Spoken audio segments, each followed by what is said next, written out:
ఇవాళ 1,00,000 పేజీల లెక్కలు బయటికి తీసిన నేను, 1,00,000 పేజీల లెక్కలు బయటికి తీసిన నేను.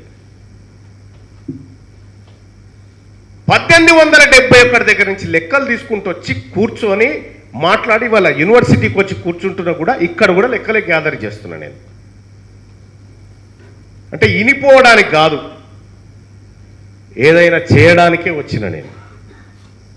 మీ సమస్యలు వింటూనే ఈ ప్రభుత్వాలకు ఎందుకు చేయవు ఈ పార్ట్ టైం వాళ్ళని?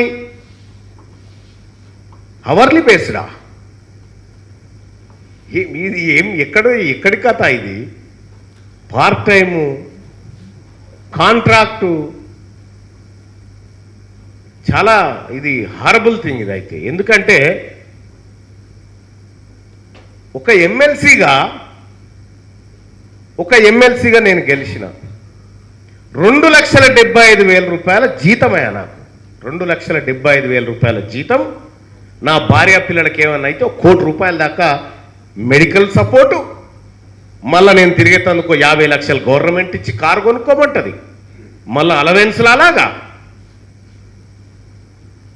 నేను నెల రోజులు ఎమ్మెల్సీగా ఉన్నా జీవితాంతం పెన్షన్, ఆర్టీసీ బస్సు ఎక్కితే ఎక్కడన్నా ఫ్రీ, మళ్ళీ రైలు ప్రయాణాలు.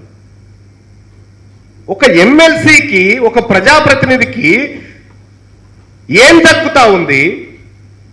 జీవితాంతం ఈ వ్యవస్థ కోసం విద్యార్థులను తయారు చేస్తున్నటువంటి అధ్యాపకులకు, కాంట్రాక్ట్ లెక్చరర్లకు, పార్ట్ టైం వాళ్ళకి, వాళ్ళ జీవితానికి ఏం దక్కుతా ఉన్నదో సిగ్గుపడాలి కదా మాలాంటోళ్ళు. వాళ్ళని చూసిన తర్వాత సిగ్గుపడాలి కదా మాలాంటోళ్ళు.